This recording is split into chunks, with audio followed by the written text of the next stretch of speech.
Hello YouTube, this is Sam Gerrans from Quranite.com. Today is Tuesday 7th of February 2017, and today I'm going to read two articles which are on the website Quranite.com and which also form part of the introduction to the book. And the subject is really about brand Islam, and when I say brand Islam I mean Islam as a brand, as a religion in quotes. And I'm not setting out to offend anybody particularly. Unfortunately, it just happens to be part of telling it as I see it. So I will link to these articles in the drop down below, and I may well stop off for some comments as I go. Now, I'm going to start with why the West is fighting Islam and importing it at the same time. And if we just agree, for the purposes of this talk, that Islam is a broad church, so we're just going to keep it general. And I suppose my definition really here is anyone who identifies as a Muslim, whatever we mean by that.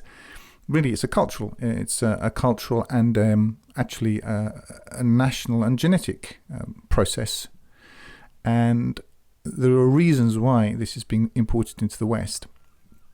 And I'm very aware of who most of my audience are. Most of my audience come from Islamic backgrounds. However, they've realized that they believe in the Quran, but they don't believe in this madness. And that's my position too. So, I'm not setting out to be horrible about anybody. I'm just talking about this as from a realpolitik point of view. Because the Islam of today has its genesis, to all intents and purposes, in the intelligence and political operations conducted by the Persians over 1,200 years ago. And I refer you to Abdul Wadud's wonderful book, Conspiracies Against the Quran, if you haven't read it. Obviously, and we're talking here about the hadith and just the cultural narrative. I don't mean to do a Russell Brand on you, but it's the correct term, which has become brand Islam. Other interests have added to the mix over the centuries, most notably agencies working for the British quote-unquote establishment over the last few centuries. And by that I mean the creation of Wahhabism. The British, and I'm English, so I'm talking about these as another people, as a third party. The British, and here I am really talking about the British establishment, who they're not really British, as anybody who's got any real understanding of things knows. They almost never fight an enemy they didn't create.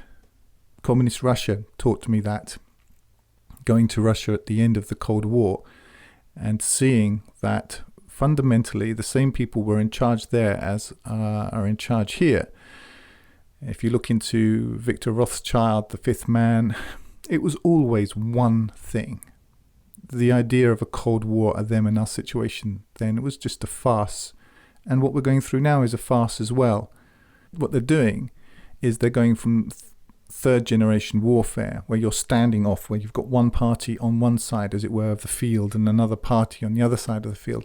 And what they're doing is, as part of a much broader, bigger plan, is they're mixing everybody together so that everyone's a potential enemy. Because what they want to do is lock down. And they're going to use, quote-unquote, Islam to do that. So it is an established opinion, and I think we can say a fact, that Western intelligence agencies have been very closely aligned to the creation of, and the influence of, and the shaping of the cultural narrative, which is, and especially a lot of very vocal people call Islam. Because Islam, it's like democracy. It's in the sense that it doesn't really mean anything, actually. It means whatever you want it to mean. And the people who train us, they like us to use these terms are almost like water. They'll fit anything you put them in. Now, the dogmatic mindset that the totality of these efforts has produced, and I'm talking here in a very general way, but I'm sure if you're listening to this, you can quite likely relate to what I'm talking about, facilitates further development in the control strategies of those in the business of realpolitik. I would point you in the direction of people like Henry Kissinger or Brzezinski, the guy who wrote Clash of Civilizations, Samuel P. Huntington. We are ruled. If you look at Skinnerist behavioralism, they understood that you can control people by controlling their environment. We've been extremely well studied. Pavlov in Russia, they've been studying us for hundreds of years, and they know how to manage the herd. So for me, this brand Islam is just one part of this. It's quite an amorphous, it's a three-dimensional construct.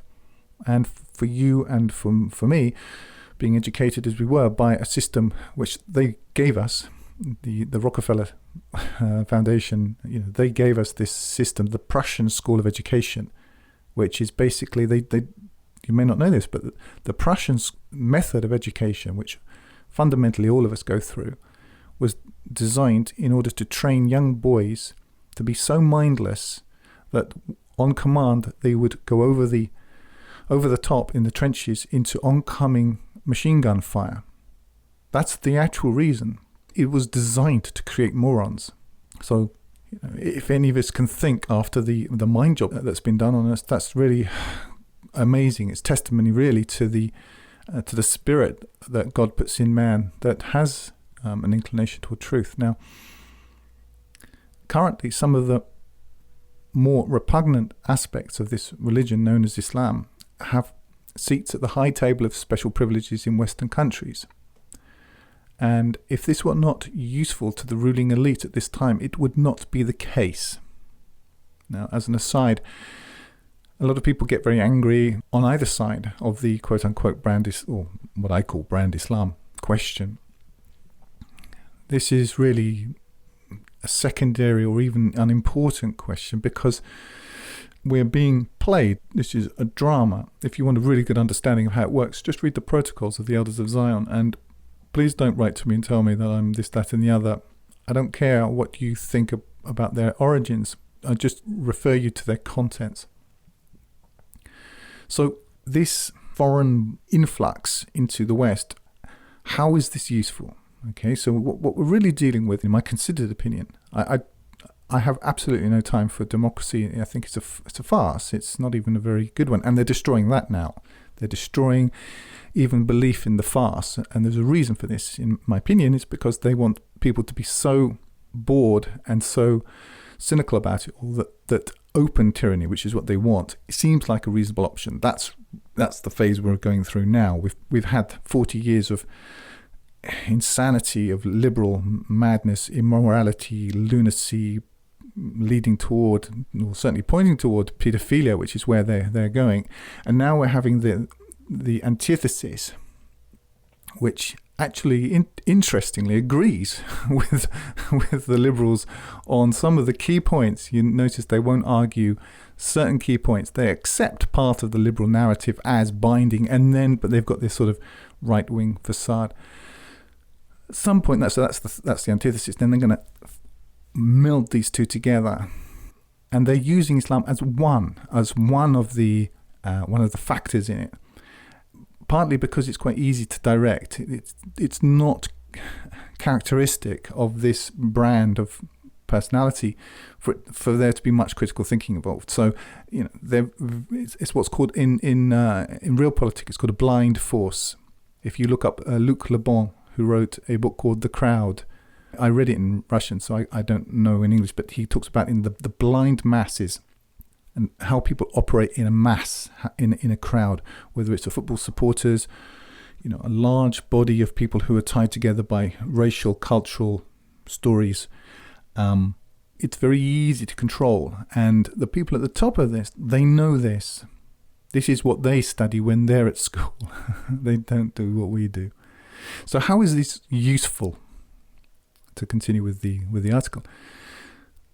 This religion, at least as characterized by Winston Churchill, is the most retrograde in the world. And he used the word retrograde.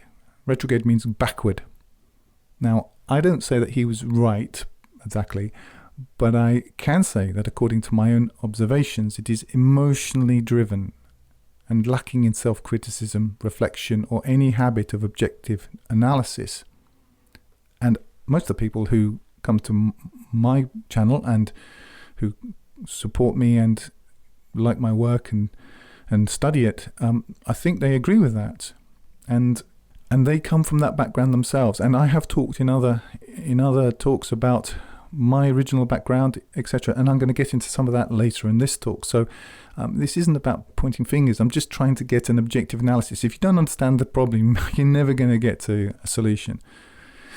To continue, so such a force is easily provoked and stampeded, and therefore useful to people in the business of social engineering, otherwise known as quote-unquote change. Now, this is an aside here, but an equivalent to this would be the liberal, I call them the liberal lemmings. You know, the triggered woman screaming at some man that, you know, he's judging her because she's a woman. You know, the poor, benighted, programmed. These people are just completely lost. And they've been disenfranchised from their natural inheritance, their natural role. And they've been weaponized against their husbands, against their families, against their countries, and against themselves. So, you know, this isn't the preserve of any particular group. But if you can stampede any herd, if you know how it works, you can achieve particular aims. And you use, you know, only a stupid man works for himself, okay? The intelligent, and they're really intelligent, the people at the top of this, they work through us. And they work through people who don't even know they're being worked through. That's why they want everybody responding emotionally. So there's no real analysis. People think that because they feel something, that it's true. This is called solipsism. It's the belief that you are the center of your own quote-unquote universe.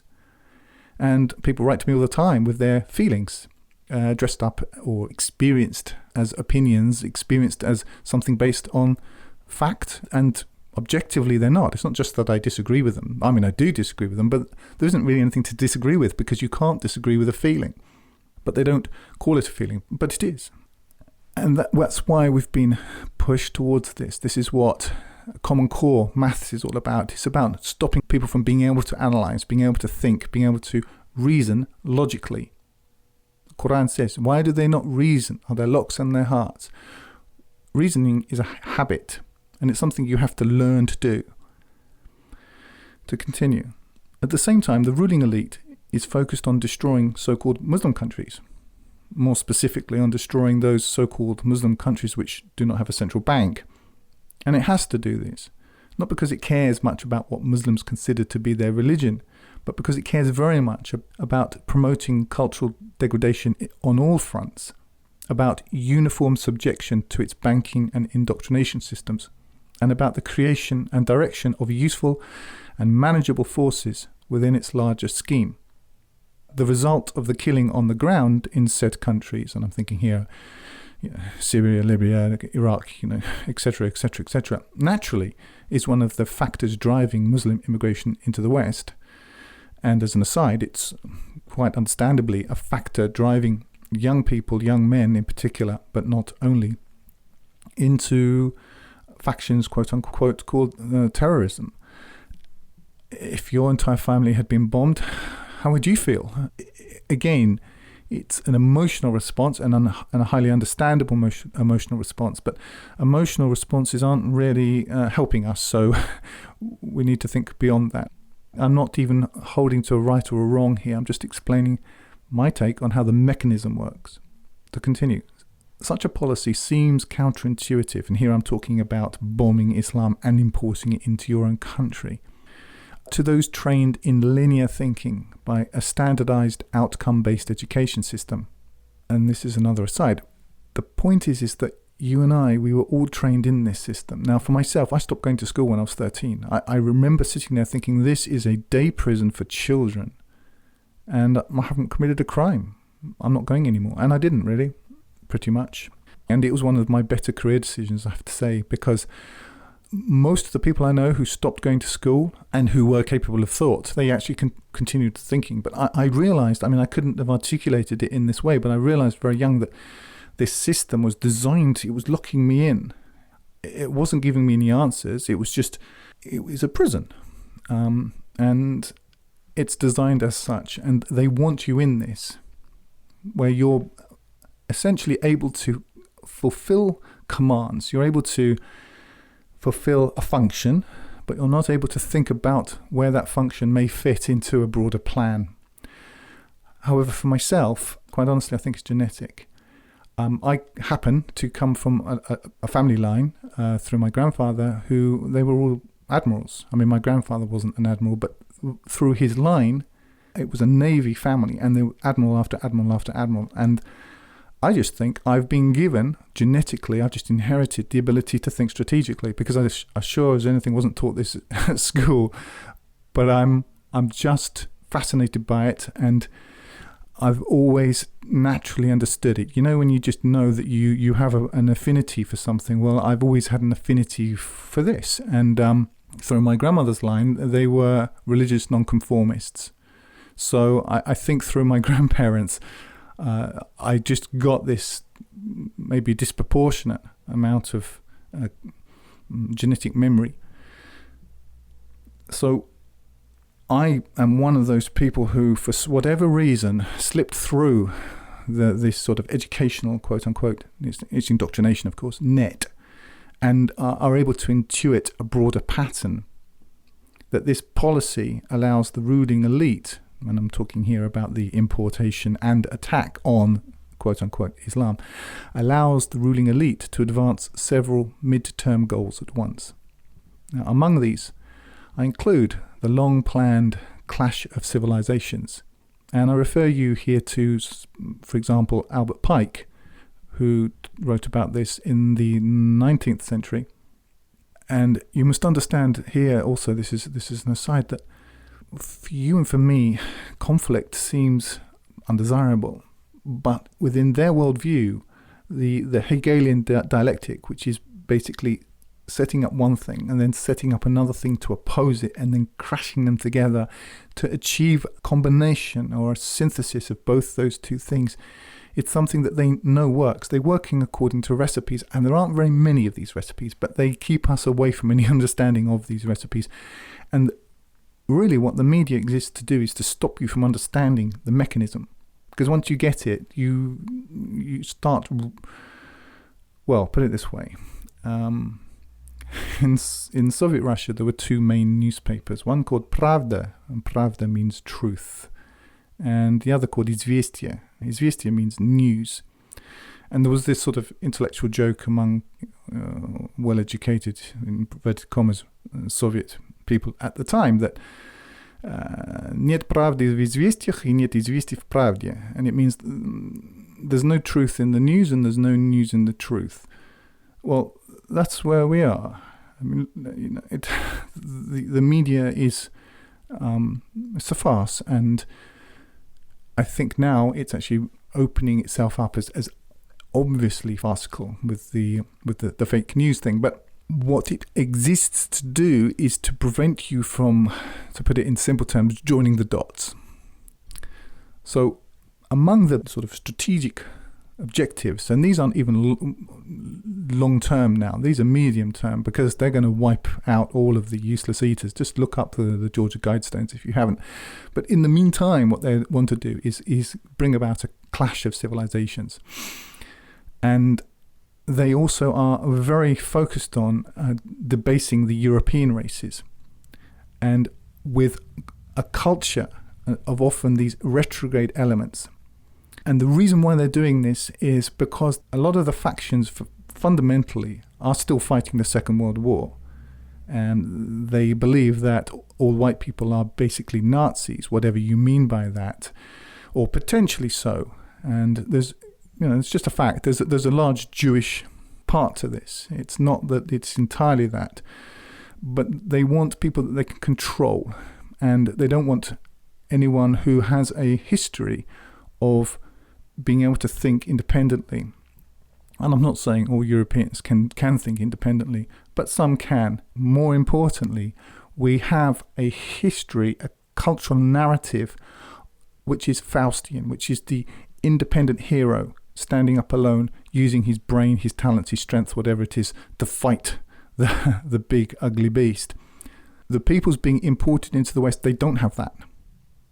They are fundamentally collectivistic, and that's what they want. They're crushing the the hero spirit and bringing about a standardization and a homogeny, even in the cacophony of conflict or seeming conflict, where fundamentally everybody starts to agree on the basics in the same way as the liberals and the conservatives now agree about, for example, homosexuality. That's just been accepted by the right. If you look at what the left and the right now agree upon, it's illuminating. What they want is they're quite happy for people to argue on the basis of religion. Oh, I'm a Christian. Oh, I'm a quote unquote Muslim. As long as you agree that being a member of a big church, not having any real intellectual backbone, not standing up, not doing your analysis, not thinking, and just blindly following whatever you're being told, as long as you agree on those things, they don't care what you disagree upon. Okay? And that's what they want. So they want a surface conflict, but a kind of, as it were, a deeper concord. And they're bringing in people from these other countries who, quite honestly, if I were in their place, I'd come too. Most of them are coming to get away from quote-unquote Islam. And if I had come from Pakistan, I'd be on the first plane out of there, me personally. Everybody wants a better life, and it's just a normal, natural thing. But they're using people from other cultures who have no memory, no cultural memory of our idea of rights in the West. And I understand that these rights are very deceptive. As we say, justice for just us, the ruling elite, they're the only ones with any real rights when it comes right down to it. But we still do have a semblance of it. And this, getting rid of all this, is a large part of what's being achieved by the ruling elite, who understand how the chess pieces work and how they work together. Because in the West, and even in the UK, for example, which quite honestly is a police state, the general population in the United Kingdom, they still consider that they're free. Ludicrous though it is, but they still believe this. And with Americans, it's even more accentuated. Even though Americans are probably, mentally they're in a prison, most of them. But they have a narrative about some sort of freedom. And that's what's got to be done away with, because what they want to destroy all cultures. And they're making this mishmash in order to make a place where also the people coming in have no culture. You see, for example, young girls from, I don't know, whose parents are from the Indian subcontinent, just, like Western prostitute girls. So their cultures are being destroyed also. They're not on anybody's side. This is the point I'm trying to make. They're on their side. But what they do is they use trains that are already in motion and they redirect them. They co-opt them to their own purposes. So they also want, what I'm saying is, the accelerated destruction of the incoming Muslim, whatever degree of inverted commas you want to put that term, subcultures once they reach the broader, morally degrading Western context. And this is all topped off with a generous range of options for creating friction between cultural Marxist lemming liberalism on the one hand, so these would be, the LBGQT, whatever they're called, morons screaming and shouting on the one hand, and a medieval cult which considers the ability to think independently and innovation, and I use that word advisedly, bidah, and therefore damnable on the other. And these two factions have so much in common when you look at their underlying assumptions in terms of how they operate, that I find it hard to believe they weren't forged in the same furnace. Again, our rulers work in very long time spans.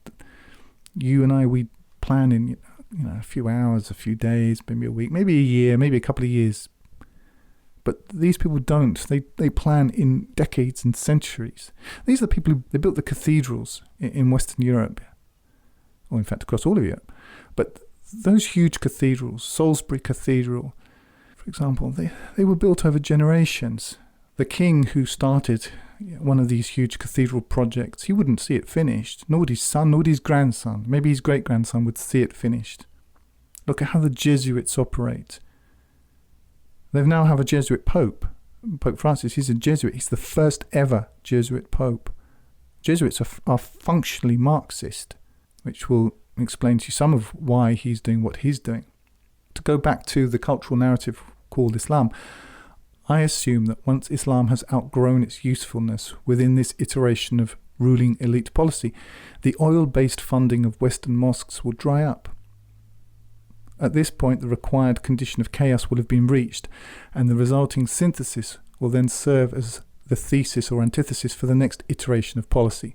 Now, what all that means is, once they've finished using quote-unquote Islam, they'll just dump it, because once they've achieved whatever conflict and result they want from it, they'll just use that next position as the basis for the next iteration, for the next part of the plan. This is counterintuitive for us because we were trained in a linear A, B, C, D, E, 1, 2, 3, 4, 5 method, but they don't. And I do think that learning languages can really help you gain, in some way, or at least develop this sort of mental pathways for this, because it's not linear. But for now, the policy of attacking Muslim countries and using the fallout to debase or further debase Western ones is useful to the larger picture of real politics, and so it will continue. Now, that is continuing with some caveats. However, it's also being modified, and as we go into the Trump era, and Trump, this is just the other side of the same coin. It's the other wing of the same bird. The whole agenda is going in one fundamental direction. Sailing, when you sail, you don't go straight. You veer. You it's called tacking. You tack left and right, left and right. But what you're actually doing is still going toward your fundamental destination. But you need to be far enough above the part of sort of the direction of travel in order to see that it is one direction. In fact, you're using changing winds to drive the boat to a predetermined destination, and that is what I said is happening. And my point here is that this brand of Islam is being used as one of the winds, and that we are being guided to a predetermined object, and that predetermined object has got many milestones, but one of those milestones is the destruction of any culture, and what they want is the imposition of a entirely materialistic culture and fundamentally satanic. And we're there now with the sorcery which underpins what's called modern culture. Now, I'm going to speak now, this is from a separate article called Brand Islam as part of the mental control grid, about how and where this fits in and what its future looks like in the context of what I've just been describing. So again, this comes from my book, The Quran: A Complete Revelation, which or part of the notes there too, which you can download free from the button in the top right hand corner. Now, as I say there, clearly the gatekeepers of this particular facet of the overall control grid are unlikely to smile upon findings, i.e. my findings, which in essence debunk, well, they don't in essence, that's what they do, they debunk their religion on the basis of the book they claim as its foundation. And the priesthood and the unthinking portion of the laity of that religion, of that herd, if you want to use that word, and again, this is, I'm not saying that only Muslims are a herd. For our rulers, they regard us all. They categorize us by herd. This is just one particular part of the system. Those people are unlikely to consider the evidence that I present in my book on its merits. Why should they? Their position gains neither purchase nor power in critical thinking.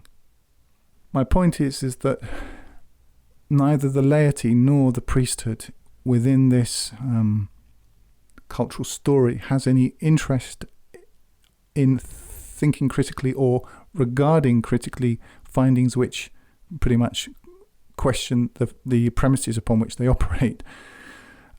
Hence, I get all these emails saying, Sam, hope you don't die. And a few hoping that I do. So where we are is that those of us who are able to think are forced to think, and to think ahead, and to think for those who will not think. And with this in view, I have the following points to make. There is an event which I have to assume to be present among the options of military planners and those of other think tanks, which, if enacted, will set off a powder keg of emotions. Again, we go back to this emotions thing. This is how you control a herd, among those who follow the traditionalist. This event, should it happen, will be calculated to provoke the reaction needed to further the broader geopolitical goals of the ruling elite. And I have in mind the destruction of the so-called Kaaba at Mecca by a NATO smart bomb, or as part of a further patsy-based terrorist operation, or whatever it is. Should this event come to pass in whatever form, those who today follow the mullahs and whose religious sentiment has a sincere basis will be forced off the pavement and out into a theological crossroads. So what I'm saying is, once this idol has been destroyed, and clearly it's that they'd be idiots if they haven't got that in the plan somewhere, because they know once they do this, everyone's going to go nuts, and that would be great because that's what they want. They can use that. They use emotion and hyperbole and events. In fact, they don't even have to do it really. They only have to fake a few pictures of it or put out some, rumors that they've done it. That will be enough. We're living in a very duplicitous, extremely sophisticated time in terms of the manipulation of mind. It's sorcery is what it is. But what I'm trying to say is that if and when that happens, and for me, I really think it's a matter of when, the well-meaning, I'm sure there are many people who are connected with this brand, this religion, it's going to force them into an uncomfortable place, because the Kaaba doesn't exist anymore. What do we pray to? And when that happens, not only will they be forced to consider the kind of thing that I'm saying, but they'll be very glad of the opportunity to do so. And the reason is because my theological presentation is completely independent of that particular idol, and in fact all idols. So the Quran doesn't require it, but that's a separate question. And in fact, Kaaba cannot mean what the traditionalist says it does mean. On a separate but related topic, the traditionalist should bear in mind that the lack of criticism of him and his position he currently finds among Western scholars and media denotes neither assent nor acknowledgement of his authority. So what I'm trying to say is, the people who make the real decisions, the Council on Foreign Relations, the Royal Institute on International Affairs, these are the people who work directly for the actual bosses, and these are the people who tell governments what to do. They have seen to it, they directed media, not to attack Islam too heavily. However, what I would say to the traditionalist is that this state of affairs is the result of a policy that he had no part in forming, none. I'm absolutely certain that the traditionalist has got probably no understanding, and I'm talking about the so-called religious leaders. They don't understand how they're being played. I assume. I don't know. Maybe I'm wrong. Maybe they sit down and have supper together and discuss how they're being manipulated. I don't see that. I don't see any result of that. I do see a lot of Muslims who have got a very good, and I'm talking about more common garden Muslims, who have got a very good understanding of what's going on geopolitically to some extent. So I could be wrong on this. But what I'm talking about are generalities. I'm not talking about individuals. I'm talking about trends rather than individuals. So my point here is that when the ruling elites need for an Islamic bogeyman abroad, and Islamic social re-engineering programs at home are superseded by narrative requirements featuring some new set of fictions, whatever it is, asteroids heading towards Earth, alien invasion, or some new contagious disease, doesn't really matter. The cultural cover for which the Islamicists presently enjoy in the West will cease. And if and when that happens, i.e. when basically the ruling elite have finished with brand Islam, it's outlived its usefulness, criticism of the traditionalist narrative will become common, if not de rigueur. Now, at the moment, you've got, for example, bizarrely, feminists. Obviously, they female well-being is the last thing on their agenda, but they use the word feminists.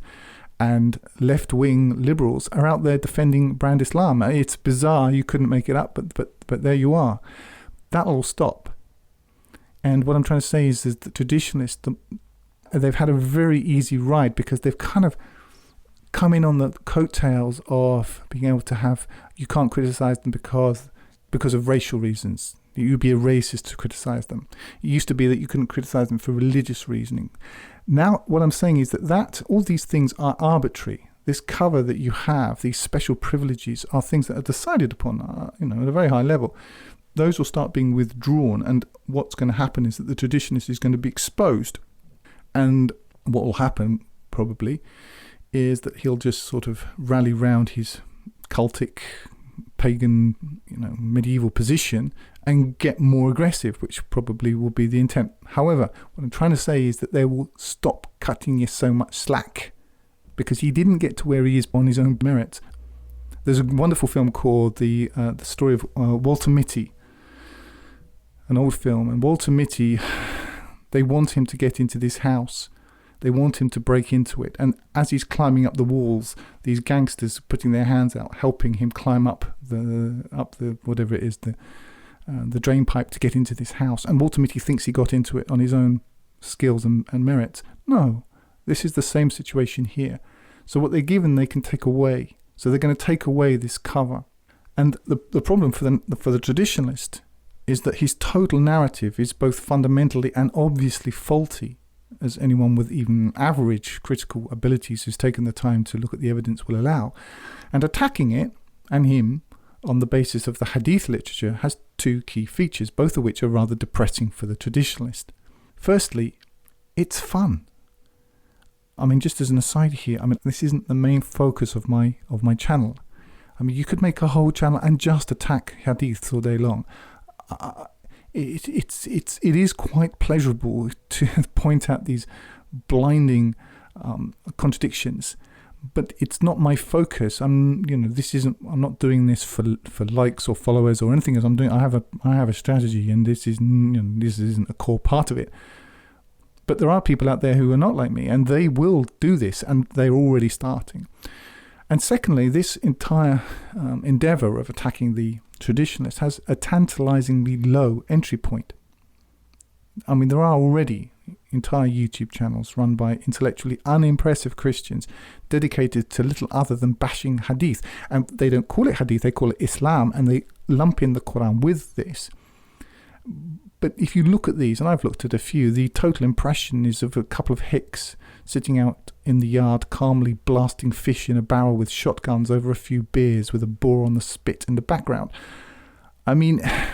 It's not difficult. You don't have to be intellectually very bright to do this. You just basically pick a subject and run with it. And obviously they've got their narrative which they're busy protecting. And this obviously enrages certain types of people, and you've got a nice conflict going which serves the broader agenda. Now the Muslims, the brand Islamicist here, naturally have their own champions. And while certain Muslim apologists, intelligent ones, and there are some, they make a strong presentation when attacking the legion problems with Christian narratives, they look distinctly weak when forced to defend hadith or the Quran when presented on the basis of the same. Now, I've seen quite a lot of these people.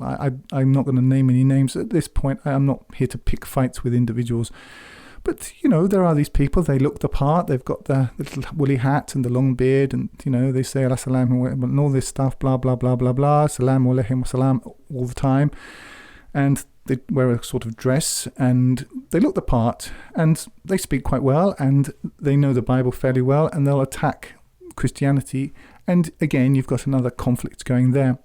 But on the back foot, when forced to address the questions of the hadith, they don't go to pieces, but they look very weak, and I think an objective audience is going to see that. So my point here is this, that highly intelligent and well-financed Western opinion makers will turn their sights on brand Islam once word comes down from further up the food chain that it may be safely attacked, i.e. once brand Islam has served its purpose inside the gates of the Western nations, namely that of forwarding the project of ethnic and cultural corruption of the original populations, and providing the powers that be with the justification needed to create a police state in previously quote-unquote democratic countries. And this attack, this cultural attack, will then be done at a level more august and with more greater cultural saturation than is possible via YouTube. And what I mean by this is the universities will turn on them. There's a chap called Bart Ehrman, who's great. If you haven't looked up Bart Ehrman, do, because what he says about the sort of history of the Christian proof text is illuminating and extremely well done and very accessible. It's not highly academic, but he won't take on the Muslims because he doesn't want to have to check underneath his car every time he drives out of the garage. That's going to go, I think, or at least it's going to change. And once the traditionalist narrative loses the cover that it's got, and it's been given this cover, this is my point. It didn't earn it. It's just being used, and it's making hay while the sun shines. But what I'm trying to say is the sun ain't going to shine forever. When this happens, by defending his non-Quranic literature and drawing his understanding of the Quran through a filter of the same, the Muslim, the brand Islam Muslim, is only going to lose against such an adversary, even were he honed and practiced in the art of intellectual confrontation. And he's neither. There was a time when those he claims as his forebears were intellectual masters, but that was 1,000 years ago, and the scenery is very different now. The question now is not whether the Muslim of today, and not some legendary intellectually formidable ancestor, will lose. It's only how he will lose and in what specific ways he will be stamped into the ground. For myself, I'm not trying to save the traditionalist, nor am I trying to stem the tide of the collapse of my own culture. Both are struggles doomed to failure. My defining allegiance is neither to the white race or the European peoples, a race which has shown itself too easily deceived to warrant continued existence as a viable mass demographic, at least in the form which is intellectually rigorous, culturally sustainable, or morally defensible, and nor is it to the Islamic religion, which fails on the same criteria. My defining allegiance is to God, to the message of the Quran, and to those who strive to understand that message and to apply it. That's all for now. If you're listening on YouTube, you can download my full translation of the Quran free using the button in the top right-hand corner, or buy the hardback there at 10% less than on Amazon.